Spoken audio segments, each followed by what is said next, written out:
Good morning student. हमने कल भारत की खोज का फर्स्ट चैप्टर अहमदनगर का किला पढ़ा था, जिसमें बताया गया था कि पंडित जवाहरलाल नेहरू को भारत छोड़ो आंदोलन के दौरान कई नेताओं के साथ वहाँ की कारावास में बंद कर दिया गया था। वहाँ पे जेल में बैठकर उन्होंने कलम लिखने का सोचा, यानी वो भारत की संस्कृति के बारे में कुछ लिखना चाहते थे, भारत की सभ्यता के बारे में कुछ लिखना चाहते थे। उससे पहले वो खुद को तलाश कर रहे हैं कि भारत के बारे में तलाश कर रहे हैं, भारत को अच्छे से जानना चाहते हैं। वो खुद के से पूछ रहे हैं, ये क्या मैंने भारत को अच्छे से जान लिया है? वो आज हम इस चैप्टर में पढ़ेंगे। भारत के अतीत की झांकी। अतीत होता है कि आपका भूतकाल, और झांकी होती है कि एक झलक। तो वो आगे हम पढ़ते हैं इस चैप्टर में। बीते हुए सालों में मेरे मन में भारत ही भारत रहा है। इस बीच मैं बराबर उसे समझने और उसके प्रति अपनी प्रतिक्रियाओं का विश्लेषण करने की कोशिश करता रहा हूँ। मैंने बचपन की ओर लौटकर याद करने की कोशिश की कि मैं तब कैसा महसूस करता था।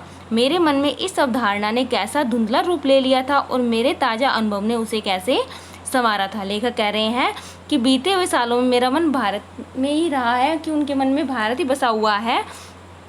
कि इसी बीच जब मेरे मन में भारत बसा था, मैं भारत में रह रहा था, इसके बारे में जान रहा था, तो उसे मैं समझने की कोशिश कर रहा था और उसके प्रति अपनी प्रतिक्रियाओं का विश्लेषण की जो मेरी प्रतिक्रियाएं होती थी उनका मैं विश्लेषण करता था कि वो किस तरह से है।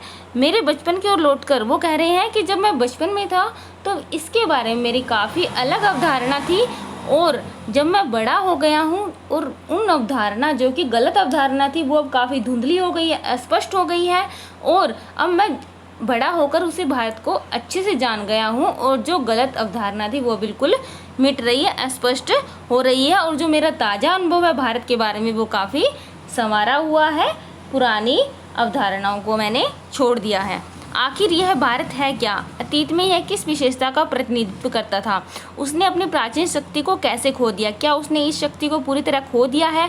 विशाल जनसंख्या का बसेरा होने के अलावा क्या आज उसके पास ऐसा कुछ बचा है जिसे जानदार कहा जा सके?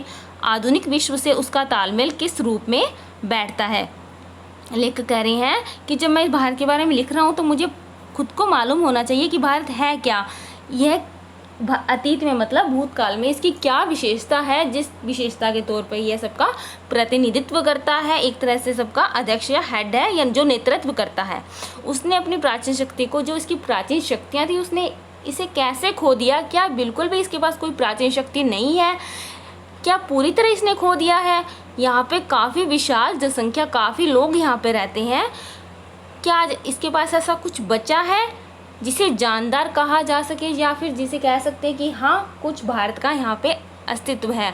आधुनिक विश्व से उसका तालमेल किस रूप में बैठता है कि हाँ, भारत में ऐसा कुछ है जिससे वो विश्व के जो आधुनिक देश हैं, मॉडर्न देश कह सकते हैं, उनके साथ तालमेल बिठा पा रहा है, वो उनके बराबरी कर पा रहा है। भारत मेरे खून में रचा बसा था, इसके बावजूद मैंने उसे एक बाहरी आलोचक की नज़र से देखना शुरू किया। ऐसे आलोचक जो वर्तमान के साथ साथ अतीत के बहुत से अवशेषों को, जिसने उसे देखा था, नापसंद करता था। एक हद तक मैं उस तक पश्चिम के रास्ते से होकर पहुंचा था। लेखक कह रहे हैं कि भारत मेरे खून में, यानी कि जो उनके पूर्वज थे उनमें भी देशभक्ति थी और वही उसके खून में भी है। लेकिन इसके बावजूद मैंने बाहरी आलोचक होता है एक तरह से आलोचना करने वाला, या कह सकते हैं समीक्षक, जो सही गलत की परख करना जानता हो, जो जानता हो कि क्या सही है और क्या गलत है, उसको आलोचक कहते हैं। वो कह रहे हैं कि मैंने भारत को एक आलोचक की नज़र से देखना शुरू किया, न कि एक देशभक्त के तौर पर। ऐसा आलोचक जो वर्तमान के साथ साथ अतीत के बहुत से अवशेषों को, जिसने उसे देखा था, नापसंद करता था। कि मैंने इसकी काफ़ी ऐसी चीज़ें थी जो देखी थी और जिसे मैं नापसंद करता था। यहाँ मैं उसके पश्चिम के रास्ते थे, वो पश्चिम के जो देश है वहाँ के रास्ते से होकर मैंने इसकी आलोचना शुरू की थी।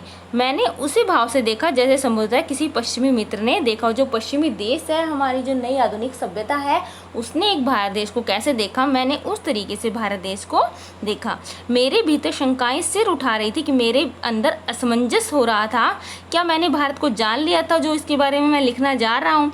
मैं उसके अतीत की विरासत के बड़े हिस्से को खारिज करने का साहस कर रहा था कि मैं इसके अतीत की जो काफ़ी बड़ा एक हिस्सा है जो सही नहीं है, जिस एक तरह आलोचक के रूप में मैं उसको ठुकरा रहा था, मैं उसको नापसंद कर रहा था। लेकिन अगर भारत के पास कुछ नहीं होता जो बहुत जीवंत और टिकाऊ रहा है, या बहुत जो सार्थक है, तो भारत का वजूद उस रूप में नहीं होता जैसा आज है, और वह हजारों वर्ष तक अपने सभ्य अस्तित्व की पहचान उस रूप में कदापि बनाए नहीं रख सकता था। वह विशेष तत्व आखिर क्या है? वो लेखक कह रहे हैं कि अगर भारत देश में ऐसी कोई तत्व बचा ही नहीं है जो जानदार हो, तो इतने सालों तक, इतने हजारों सालों तक यह जो मेरा देश है, जो इसने अपनी सभ्य अस्तित्व की एक पहचान बना रखी है, तो क्या आज के रूप में जो भारत है वह होता?